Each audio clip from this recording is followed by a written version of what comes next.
actually going to go to the next web page that you have there. So I'm just going to tell you about Hexanet. We're a sponsor for this event. So I'm going to tell you about the company for a few minutes, and then we're going to move into chaos. Cool. So Hexanet is an international domain name registrar. So if you're registering a domain, you would come to us and register with us. Oh, sorry, this slide. There we go. Okay, so that's our website. So you go in there. We're in Germany, so you're seeing our German page here. We offer premium DNS, SSL certificates, everything to support you getting online. One thing that we do is go to different ad agencies and work with different creatives to educate everyone on where the domain industry is going. So there's 1,200 options other than .com that you can have for your website, .social, .agency. In Vancouver, I've been doing that a lot this year.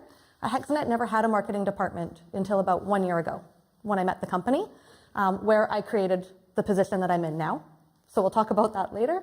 But what we're doing is, I come from ad agency background, and I used to head up digital departments in advertising agencies. When I met this company and I learned more about what was happening in the domain world, I realized it would have been very helpful for me to know, to tell my own clients about at the time.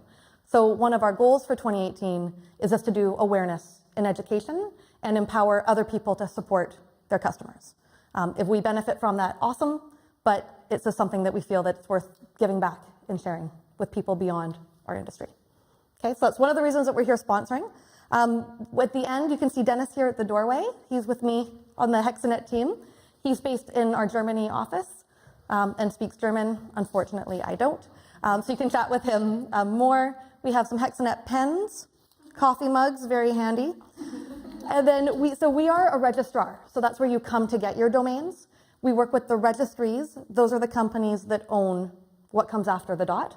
So one of our friends are a group from Dot Design, and they gave us a bunch of sweatshirts to bring today. So if anyone would like a sweatshirt, we have limited ones, so go see Dennis at the end. First come, first serve. Okay? Good. And I'm English speaking. I get very excited about the topics I speak about. I tend to go fast when I get excited. So can we all just practice going like this for a moment? Can everyone join me here? Okay. If at any point I go too fast, everybody or anyone go like this, okay? Good? And how's my speed for right now? We're all together? Yes. Okay. Let's move over to chaos.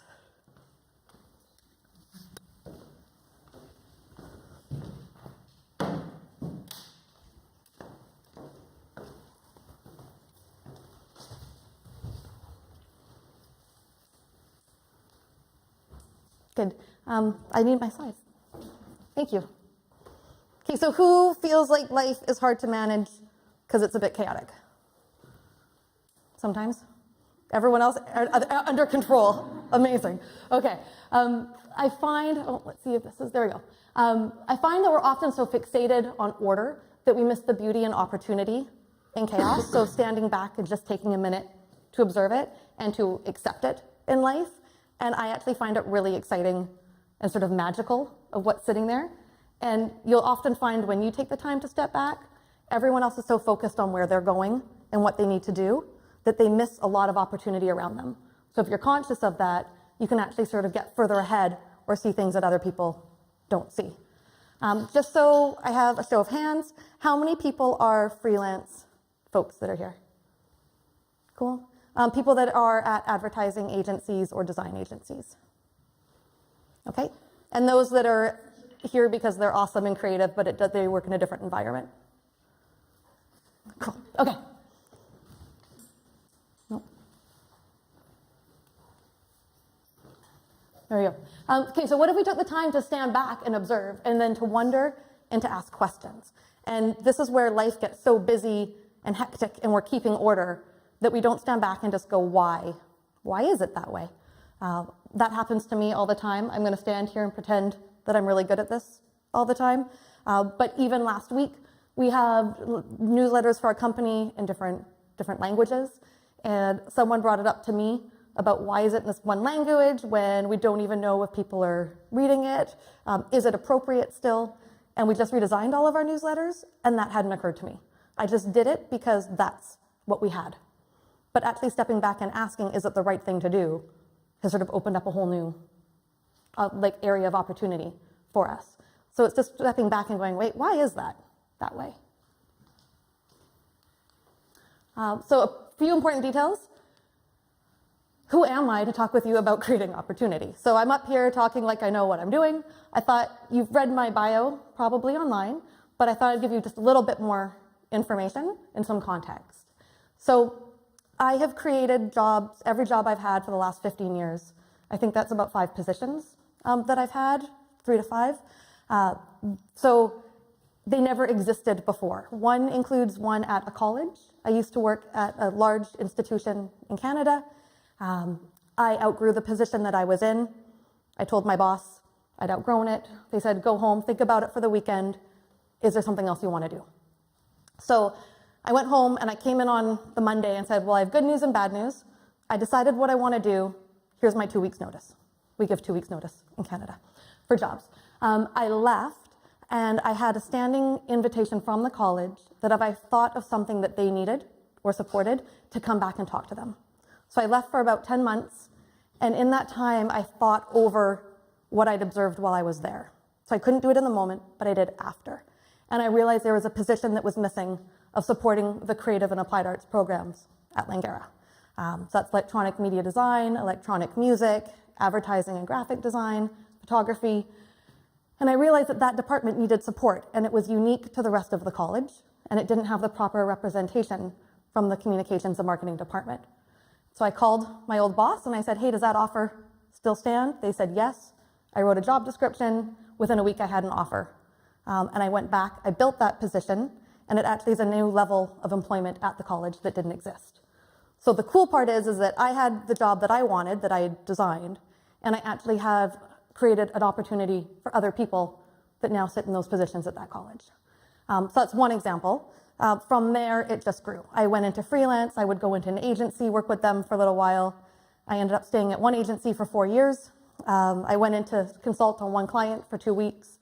That turned into 6 months, turned into 1 year. It turned into me building their entire digital department and hiring a full team and training it up and winning awards around the world. So in that, I'm going to take you through the things that I have been able to create to do those things.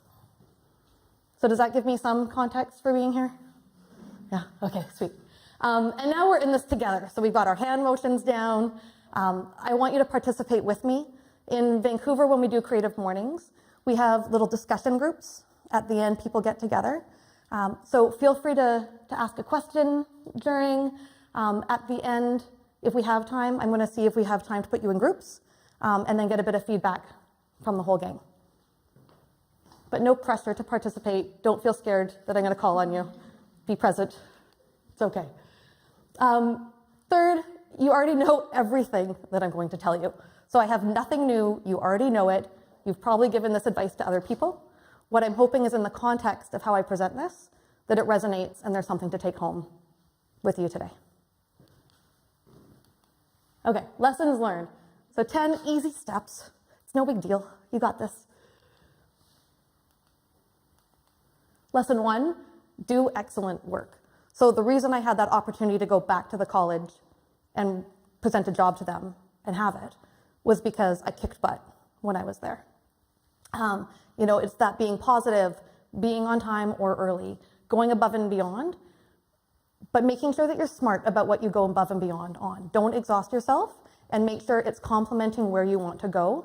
Don't pick up jobs that you've already done or are behind, or beyond doing. And when you do something, do it really well and do it right. You're never stuck. So I think sometimes we feel very stuck in positions. At that ad agency that I was at, I was there for 4 years. I loved it for 3 years. And then the 4th year, I started to outgrow it. The agency wasn't going to grow beyond the structure that it was in, and I had grown beyond what I was wanting to do there. And I got really down. Like for a while, it was hard to go to work, you know, just really stuck. Does anyone know that feeling? Okay, yeah. It used to be fun, and now it's tough. And I thought, oh my God, I'm so stuck, and I used to love this. What am I going to do now? So I, again, took the time, stepped back, looked at everything, And I sort of call it like putting my chess pieces in place. So I formulated my exit plan. I wanted to go back to consulting. I loved it. I like working with a variety of clients, the ideas that are there, the freedom that comes with it. And now I'm in this position. I have a whole team of people. It was just feeling a little bit uninspired. You also know working at ad agencies sometimes it can be tough because you have clients that you might not truly believe in. And I wanted to do work and was at a place in my life where I could pick the types of projects I wanted to be on. And so I wanted to go back and pursue that again. So I made my plan. I decided how much money I needed to have in the bank to get there. I picked a date. I looked at my finances and did a work back as to how long it would take me to get there. And so I knew within about 10 months to a year, I could be in a position to take the risk and go back out. So in that time, I increased, my networking on a personal level. And I actually had that motivation, even though the job wasn't the ideal job for me, because I had a plan for the next step. Getting up in the morning and going to work was easier because now that position was supporting me getting to my next dream and goal. And I made it. I made it in the timeline that I wanted, and I went out. So that's great, and I will pick up on that story in a few more points from now. And then defining your own version of success. So I think this is one that you really have to stand back and think on. I think, where certain positions are the dream position to go for, or so we're told. Certain amounts of money, travel, sort of these things that I think society puts on us is what's successful. My current version of success, I'm super happy with what I'm doing right now, but my future dream of success is not knowing what day of the week it is for about a month. Like I want to just take some time off, hang out, go travel a bit, and it be Tuesday and me have no idea what day it is. That will be successful when that time comes in my life, which is kind of cool, right? Like it can change. You don't also have to have the same definition of success for your entire lifetime. That can change, and it's important to step back and reflect on what you consider successful and see, does it still resonate? Does it still connect with what you think is successful? Does anyone struggle with defining success for themselves? Sometimes? Yeah. For the people that do have success defined, how many people are living that success right now? How many of you are living in the success that you define as success? Nice. Right on. Cool. Is this making anyone think that I have to step back and think about my definition of success? We know it. We're solid. A few people. Yeah, cool. No things happened because somebody had an idea and that you're somebody. And I think, we often consider that someone else must have already thought of this. It must have already occurred to someone else and it hasn't happened. It hasn't a lot of the time. We're all busy, we're all focused, especially if you're working with people that are more senior than you. They already have a ton on their plate. They are likely not thinking beyond what they have to do. They have to get their kids after work, they have to do these errands, they have this project coming up that has a deadline. They're building the company itself. And just being able to stand back and have a different perspective on how to do things. It was so obvious to me when I left the college that position, it was crazy it didn't exist. And when I started asking questions and being curious about it, the people were like, oh, that totally solves all these problems we had, but we hadn't recognized it. So it really is as simple as giving yourself credit that you can be the one to solve a problem or a challenge.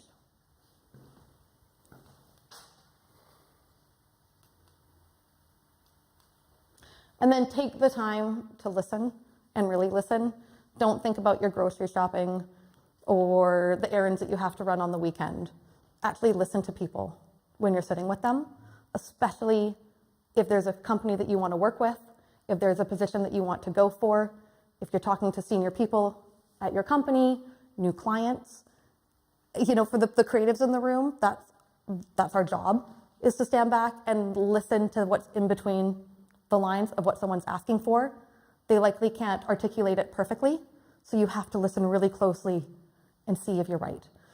There was a time in my life, in my early 20s, that I worked for Visa at a call center, and I took about 80 to 100 calls a day.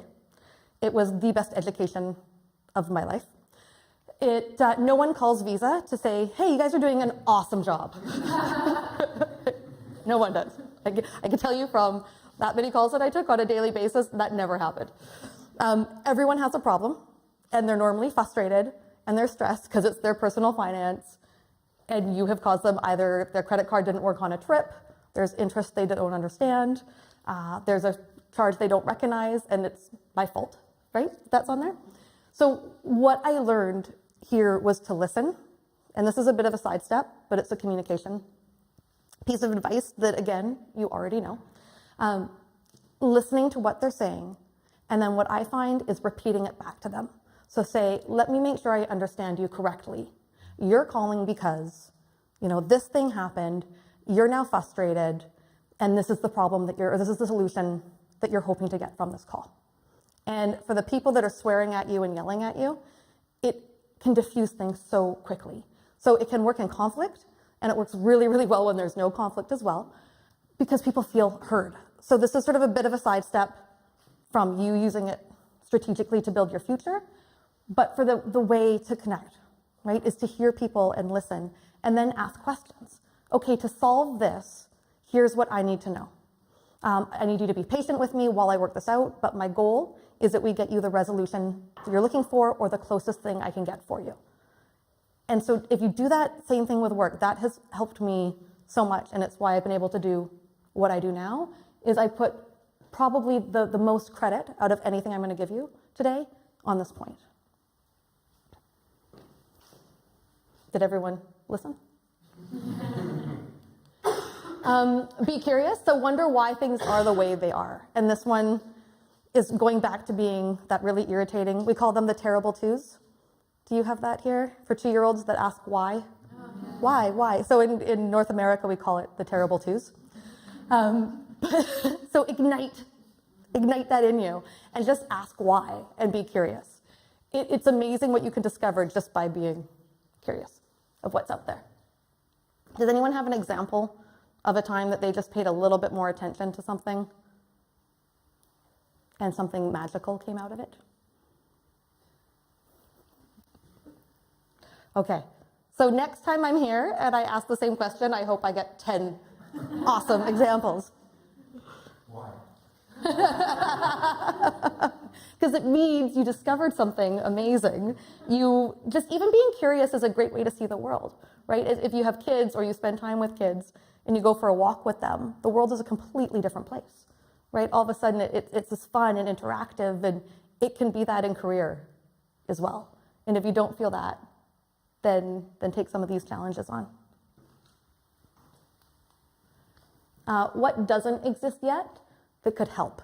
So if you're being curious, and like I said, there's often missing pieces.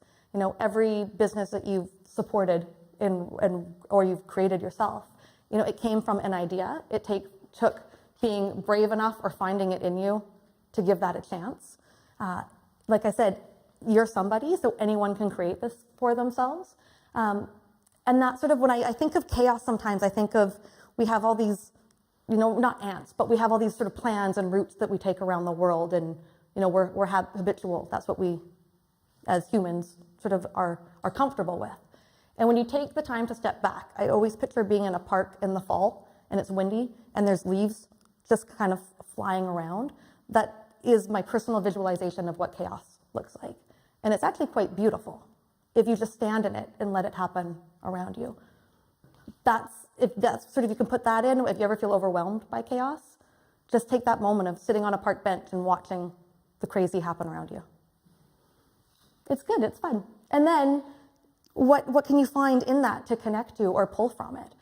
There's all these neat little opportunities floating around or flying around in those leaves. And even if you just take one of them and look at it and just wonder what if around that. Is it, if you're in an organization, is it restructuring that? Is it picking dream clients that you want to go for? And then spending the time looking at them. If you network with some of their people, find out where there are some gaps. How can you support them and help them? And ask why. And then lay out your ideas. So what are you solving? How are you solving it? And why are you solving it? So I think for, again, the creatives in the room, they're used to putting whether it be pitches together or a solution to a design challenge, is, here's what your challenge is, here's where you want to get to with it, here is the map on how to get here. And if it's you personally in designing your own life, why are you the right person to see that through? And again, consider your chess pieces of putting them in place. So there may be a company that you want to work with in a certain period of time. So go and look at that company, look at the structure, look at their social media, see how they communicate. Is there something that you can do to complement and support them in what you're doing? This is, I'll come pick up on my story for where I am right now. So I left the ad agency. I got all my, we say ducks in a row. Do you know ducks in a row? Basically all your stuff sorted, right, and lined up. So I made my plan, my exit strategy. I left. Left on great terms with the group there, and it was known that at some point I would be going, that I was working towards going back to freelance. In that time, there was one of my clients from there, awesome person, awesome client. I bumped into him, said, oh, by the way, I'm not going to be with this agency anymore. I went on freelance on my own. I had a great roster of clients. Some people already lined up. So design agencies, interior design, a great, amazing interior designer in the city, different hotels, all that set up. I get this phone call about 3 weeks into freelancing from my previous client saying, I have someone that I need you to meet. They need marketing, they need help. Can you meet them? So they tell me that they're in the domain industry and sort of internet stuff. And I'm like, that is not me. Like, no thanks. But I'll take the call. I can take a half-hour call. I take the call, and then I was so blown away by the person I spoke to on the other end. Completely frank, laid out what their needs were. I really appreciate that in communication, just very clear, very straightforward. And their CEO was going to be in town from Germany the following week and invited me to come meet them. And so I went and I met them. And again, just impressed by the people, the employees that I met while I was there.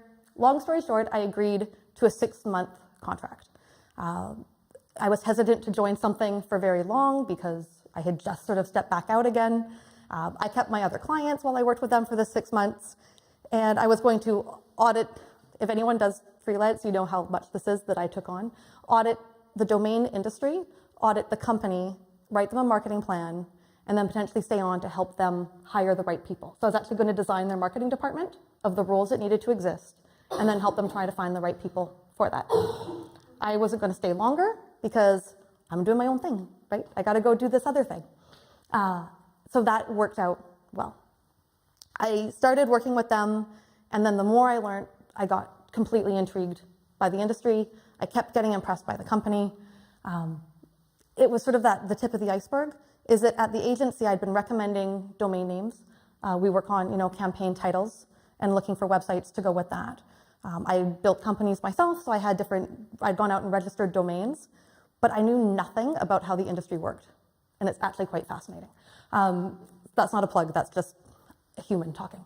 It's quite neat, so I got quite intrigued by it. I went to a few events, met more people, ended up about, I think, 2 months in, the CSO started saying, you might be the right person to hire for the job. And I'm, no, I'm gone.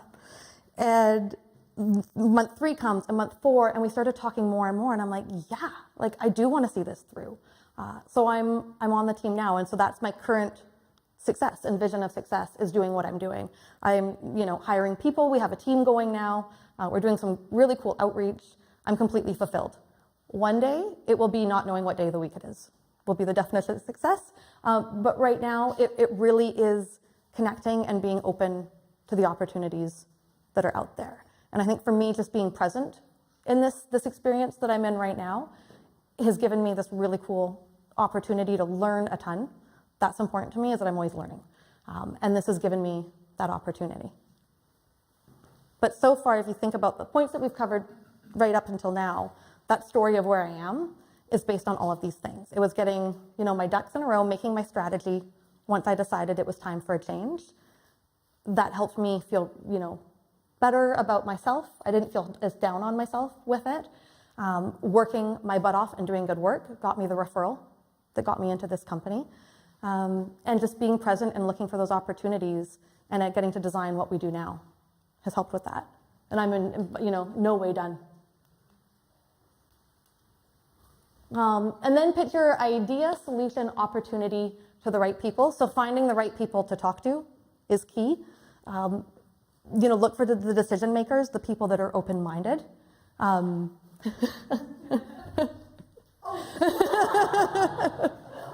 It's okay, we're got it, we're good. How many people here have to pitch ideas?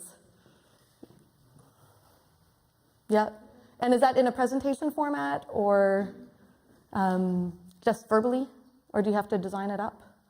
I find it easy to have a conversation. Sometimes a presentation helps to have that conversation. Yeah. But it's mostly connecting to the right person. Yeah, and it is, and that to me is the huge thing, is the right person. And also the right timing. Another side tip of communication advice, which you all know if you've ever been in a relationship, is picking your timing, right? When to bring it up. So look for that opportunity to complement something. And again, on the last slide I mentioned, laying out your idea. So making sure you have your solution. I have a rule with my team, is that you can bring me any problem or challenge that you have, whether it's in your job, with a colleague, on a project, you're stuck on an idea, awesome, bring it to me, but you have to bring me 3 solutions. They might not be the final solution that we go with, but it encourages them to do active thinking of solving it. It can also take people from being stuck in often a negative feeling if you just are frustrated with something. And if you turn it into, you have to bring me 3 solutions, chances are it moves their mind into a more positive, proactive space and gets us further faster. Also being, the head of a team, I have other things that I'm thinking about as well. So my team members that are proactive, they stand out to me, right? They're thinking ahead, they're already trying to solve it for me and for themselves. Those people stand out. So again, doing good work, this is the type of thing that can make a big difference in good work. Here's where I'm stuck. Here's 3 different ways I thought to approach it. I'm not sure if any of them are good. What do you think? That's a great conversation to have. And it's a great conversation to lead with, and you will guaranteed stand out and gain instant respect. You meet people twice in life. Always move to your next opportunity in a respectful and positive way. I was asking Dennis before about the different terms that we use, different languages. So we in Canada will say, don't burn bridges. So don't get yourself stuck on an island and light the bridges you cross over, right? I believe this one is sort of works well as well. And that one's huge to me. I still have friends and connections at the college that I meet with regularly. I meet with the dean very, very frequently. And I've done some great projects with the college since. Some of my good friends from the college actually were some of the folks that helped start Creative Mornings in Vancouver 15 years ago. And so it's kind of exciting to still have those connections and see them regularly. The owner of the agency that I left, while I had outgrown that position and I was, not my happiest at the last period of time there, I had communicated that and been honest along the way. And for that, we still have an amazing relationship. We had a boat cruise in Vancouver a few weeks ago for Hexanet, and I had people from the last 15 years of my career on board that ship that have all, are grown and in different positions. So that's key too, because you never know when it's going to come around again. You might be reporting to them one day. They might be the exact person that you need for your team. And just like with me leaving that agency and having a client refer me to where I am now, it was because, I gave everything I had in that role. And even when it was time to go, up until the very last day, I gave it everything I had. And that does come back around. So what I'm going to do is bring up, and we have time, for Vancouver style Creative Mornings. So we normally put people into groups of about 4 to 5 people. So you sort of turn chairs and get into groups. What I'd love you to do is go through this list and pick up the top 3 that resonate with you. Are there ones that you want to spend time thinking on or focusing on that you can do better? Did this connect with you at all? If it didn't, that's okay too.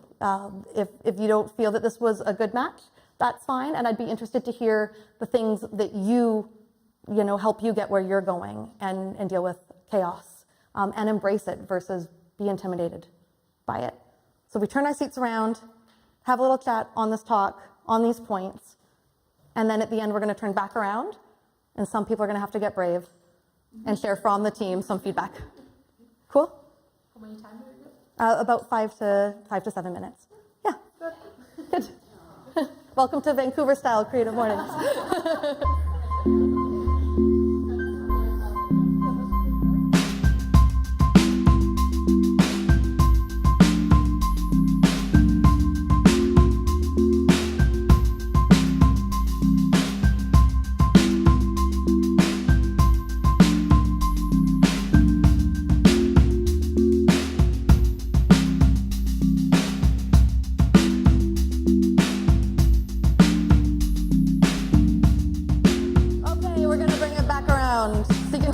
Around again.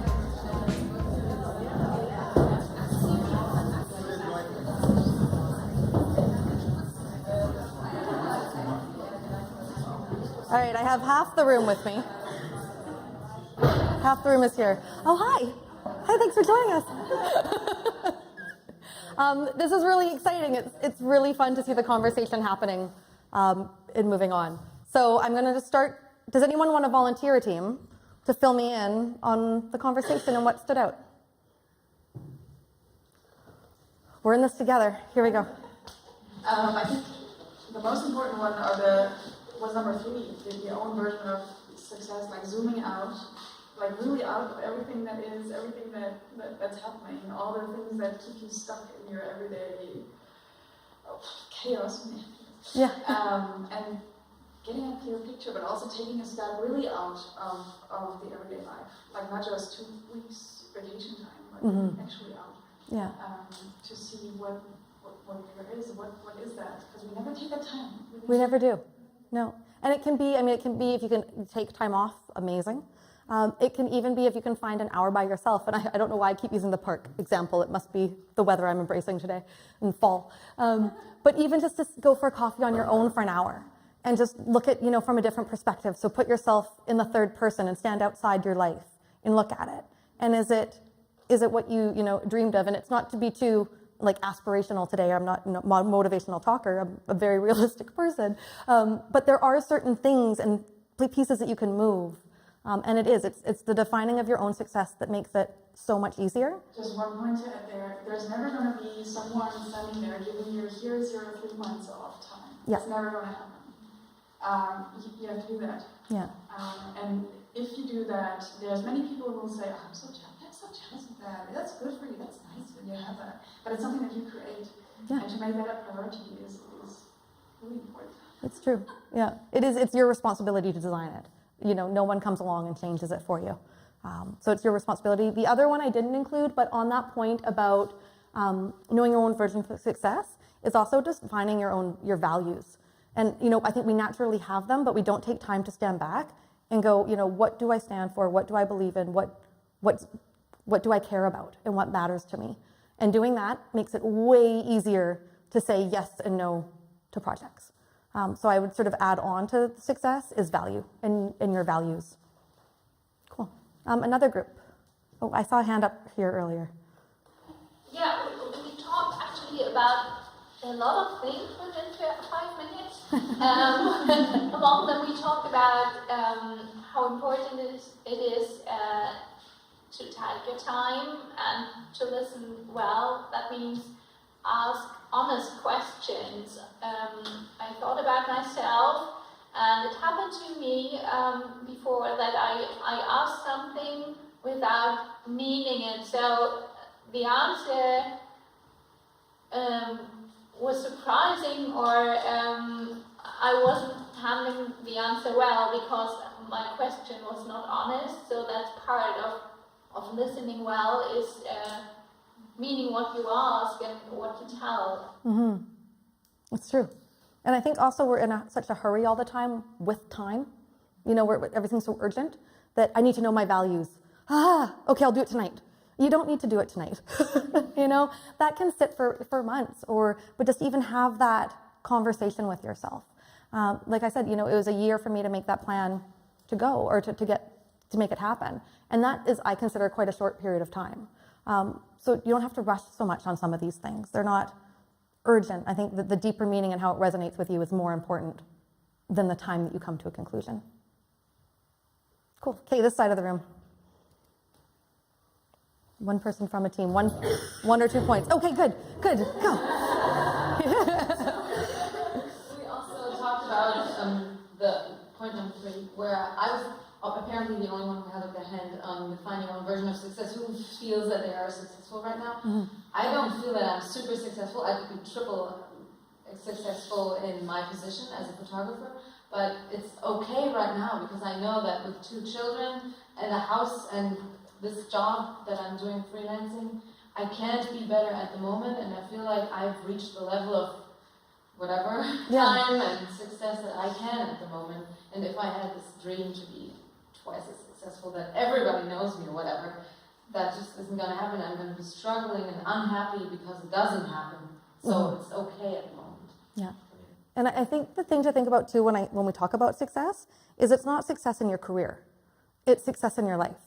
For me, I can tell you that I have changed positions and grown, and it's been about my journey, not about success in one particular field or a certain job. It's allowed me to grow quite a bit successfully in the career category, but it's the overall success of what does life look like.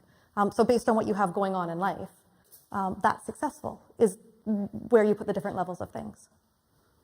Yeah. Don't want to be unhappy about not meeting goals that you have. Yeah.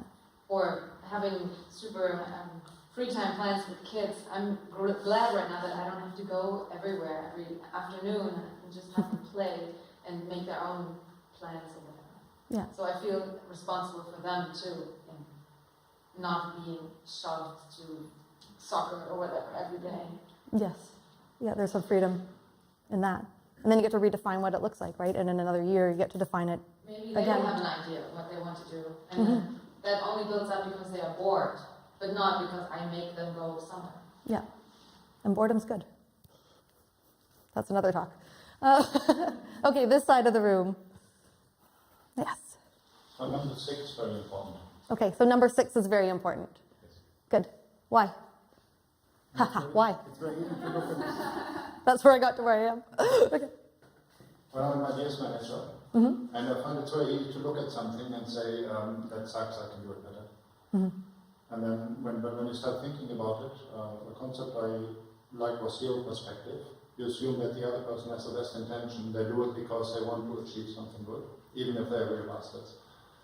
But sometimes it turns out that they actually have a point, and they have a completely different intention than from what you saw. Right. Talked about airlines yesterday in a different context. Ryanair currently has a reputation of being the bad guys. So I'm just going to repeat. Can everyone hear? Maybe? Okay. Yeah. Okay. An interesting discussion about airlines yesterday. These cheap airlines, they pay their pilots very badly, and they treat their staff very badly, and they treat their passengers very badly. And somebody had a story about Southwestern Airlines. It's American. American Southwestern Airlines. 50 years ago, and the intention was to make it possible that every person, even the ones that have no money, can fly to the other end of the United States and stay with their family. And 50 years ago, that wasn't possible. And so they said, we really have to bring the cost down of the airline travel to a level that everybody can afford to visit their family in New York, even if they haven't paid Canada. So that was a very good thing. But the consequence is that they have to pay their stewardesses badly and their pilots. Yeah. So suddenly you get a completely different idea of what they are doing. So yes, maybe they're the bad people, but maybe they're the good people. And then you suddenly get much better ideas. And if you were to talk to them to change things, you would have a much better chance of convincing them, because now you understand their intention, where they're coming from. And that's a good point. And what I find too often is that, in companies there's a changeover of people. So there's things and processes that exist, but half the time, if you ask why it exists, no one knows, right? Because the person that created it to solve a problem that was relevant at that time isn't there, and it's a different challenge now. So even just asking, why do we do it this way? And not in a negative way, but being curious, can often be like, oh God, I've never thought about why we do it. We actually don't need this, or we can actually do it this way now. And so the ideas, I think, that come from just talking with other people, trying to see things from different perspectives can be quite interesting. But I've also made the experience that when I'm not in a position to change things, and I say, wouldn't it be cool if we had it the short way or whatever, then people would get angry. Yeah. They would say, this is my way, I don't want to hear it with fire, or whatever, just in a mini. So the way that I take that on, if anyone wants that advice, is to be curious in a very positive way. So not why do we do it like this, or we should change it. Not getting to the solution without identifying the why first. Because some people are very attached to their why. There's very often reasons too that you wouldn't know in your position why it is that way. So showing interest and curiosity in a positive way, it shows that you're sort of like present and interested to learn how the bigger picture works, which again, to certain people in certain positions is appealing because it shows that you're paying attention. And those are the people that stand out. But being cautious to pay attention to the person that you're asking. That was what I was like. Yeah. So yeah, don't get to the answer until you learn the why, because there's often very good reasons. There's often times that people have no idea why, and other times there can be reasons that are outside of your role that if you had that context, it would make sense. Yeah. One more from this side. One more, and then we're going to wrap up. Yeah. So, no? Okay. Anyone else? Yeah, we were talking about number 5 and 9. Okay. Like we take time to listen and really listen. Yeah. Because we were talking about when it's there chaos, then sometimes it's also good to hear. And number 9 as well, like pitching your ideas. Like if sometimes you pitch to others, and sometimes others pitch to you. And then sometimes you can get their solutions for the problems you are in. And then it's listening and also learning to listen by giving your own ideas to others. Yeah. And it's in those listening conversations is that then like asking why in that, and again bringing curiosity into that point. So listening, and if you don't understand, say, can you explain that further? Or I love that you used that word. Why that word, right? Because sometimes there's these little hidden gems in conversation that someone will pick one word over another word, and you can get an entire background of something just by really listening, not looking for the general context, but listen to the words within it and the way it's delivered. Where do they hesitate in the conversation? Dive into that part of the conversation to see what else is going on there. And then for number 9, well, we can wrap on this one, is pitching your idea doesn't always have to be a bright and shiny, fully complete presentation with graphs and, your long-term projections and what it's going to cost. It can be a cup of coffee and the planting of an idea with someone. That can be the beginning of a pitch. So again, who you're speaking to, what the goal is to get to. It might be a very shiny, polished presentation. In other times, it might just be going for coffee with a key person and just starting to say, hey, I've been looking at it this way and thinking about this thing that I've noticed in the company or this client that we've been trying to go after and we haven't been able to get. And it's been really sitting with me and I've been thinking about it. And here's kind of where I'm at in that thought process. And that alone can be the pitch or the beginning of it. So pick your angle. Cool. It's 10. I know we have potentially work to get to or the weekend to kick off. So we can wrap. I'm going to give you one last piece of information for HexNet before we wrap. Part of our goal for this year, as I mentioned, is just sharing information about what's happening in the domain industry. So we go to different ad agencies. I'm thinking I might do an event in Cologne for freelance folks to come out. We normally bring in lunch and hang out for about 45 minutes over the lunch hour and just give you background and insights to what's happening in the domain industry and how it does affect us. It can also, for anyone in creative or recommending business advice to customers or clients, can be very helpful to give you the ammo and stand out against other people about what you know about it. If that's at all interesting, talk to myself or Dennis at the end. I can also be found, we use LinkedIn in North America. I don't know how many people are here. So I'm on there is Marie Lanyon and M Lanyon at HexNet. Please reach out and connect with me. And if there is ever the opportunity to meet again, let me know. Say hi. We would love to come visit your offices. I guarantee it's not a big sales pitch. It is really interesting and cool information. And also, I'm here for the weekend. and I don't know Cologne, so if anyone has any advice of cool neighborhoods to check out, not the touristy general stuff, but unique things or cool restaurants, send me an email and let me know. And that's it. Thanks for coming.